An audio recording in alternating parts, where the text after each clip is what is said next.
23 বছর পর ঠাকুরগাঁও সফরে যাচ্ছেন বিএনপির চেয়ারম্যান তারেক রহমান। কিছুক্ষণের মধ্যেই ঠাকুরগাঁও সরকারি বালক উচ্চ বিদ্যালয় মাঠে নির্বাচনী জনসভায় বক্তব্য রাখবেন তিনি। এ নিয়ে সেখানকার সবশেষ পরিস্থিতি জানাতে আমাদের সাথে যুক্ত হয়েছেন সহকর্মী জাওয়াদ মাহমুদ। জাওয়াদ, কতক্ষণ নাগাদ তিনি যোগ দিতে পারেন, কি তথ্য রয়েছে, আর নেতাকর্মীদের উপস্থিতি কেমন দেখছেন? ধন্যবাদ।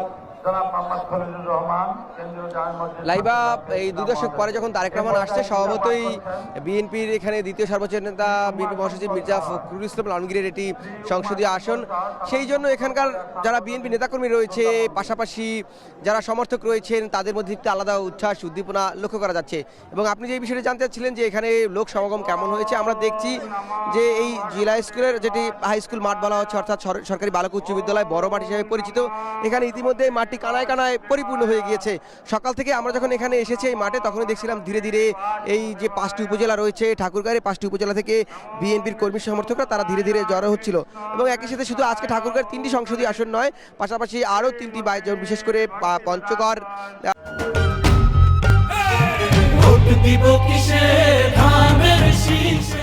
এবং পঞ্চগড়ের দুইটি আসনের সংসদ সদস্য এখানে আসবেন, যারা বিএনপি মনোনীত প্রার্থী সংসদ সদস্য তারা এখানে আসবেন এবং প্রার্থী তারা তাদেরকে পরিচয় করিয়ে দিবেন তারেক রহমান এবং তাদের পক্ষে ভোট চাইবেন।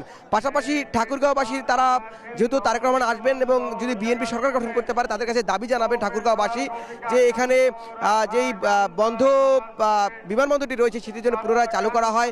এখানে একটি পাবলিক বিশ্ববিদ্যালয় অর্থাৎ একটি পূর্ণাঙ্গ বিশ্ববিদ্যালয়ের দাবি এই এলাকার মানুষজনেরা আছে, তারা বলছে যে তারা একটি বিশ্ববিদ্যালয় দাবি এখানে করবেন। পাশাপাশি একটি মেডিকেল বিশ্ববিদ্যালয় কলেজেরও এখানে দাবি রয়েছেন। এবং আপনি জানেন যেহেতু ঠাকুরগাঁও অঞ্চলে একটি কৃষি নির্ভর এলাকা এবং কৃষি অর্থনীতির একটি জায়গা রয়েছে, সেক্ষেত্রে কৃষি পণ্যজাত শিল্প যাতে এখানে সংরক্ষণ করা যায়, পাশাপাশি আমদানি রপ্তানির যে বিষয়টি রয়েছে সেটি যেন আরও গতি আনা যায়, সেই বিষয়টি যে কৃষি শিল্প কারখানা করার জন্য এখানে তারা আসলে দাবি জানাবেন। পাশাপাশি এখানে ইপিজেড তৈরির জন্য যাতে এখানে বেকার সমস্যা রয়েছে, সেই বেকার সমস্যার সমাধানের জন্য যে একটি ইপিজেড যাতে এখানে নির্মাণ করা হয়, প্রতিষ্ঠা করা হয়, সেই দাবিটি তারেক রহমানকে জানাবেন। এবং মনে করছেন যে তারেক রহমান এই যে এখানে যে আসবেন, সেই জায়গাটিতে বিএনপির এই এলাকায় তাদের নির্বাচনী অর্থাৎ ব্যালটের বাক্সে তাদের অবস্থানটা আরও জোরদার করবে। এবং আজকে তারেক রহমান তারা যেটি প্রত্যাশা করছেন, যে এই যেটি বলছিলাম ইপিজেড, পূর্ণাঙ্গ বিশ্ববিদ্যালয়, মেডিকেল কলেজ, বিশ্ববিদ্যালয়, এই দাবিগুলো তারেক রহমান তাদের সামনে মেনে নেবেন বা তাদেরকে প্রতিশ্রুতি দিবেন বলে তারা মনে করছেন। এই ছিল এখন পর্যন্ত ঠাকুরগাঁও সরকারি বালক উচ্চ বিদ্যালয়ের মাঠ থেকে তারেক রহমানের নির্বাচনী জনসভার সবশেষ।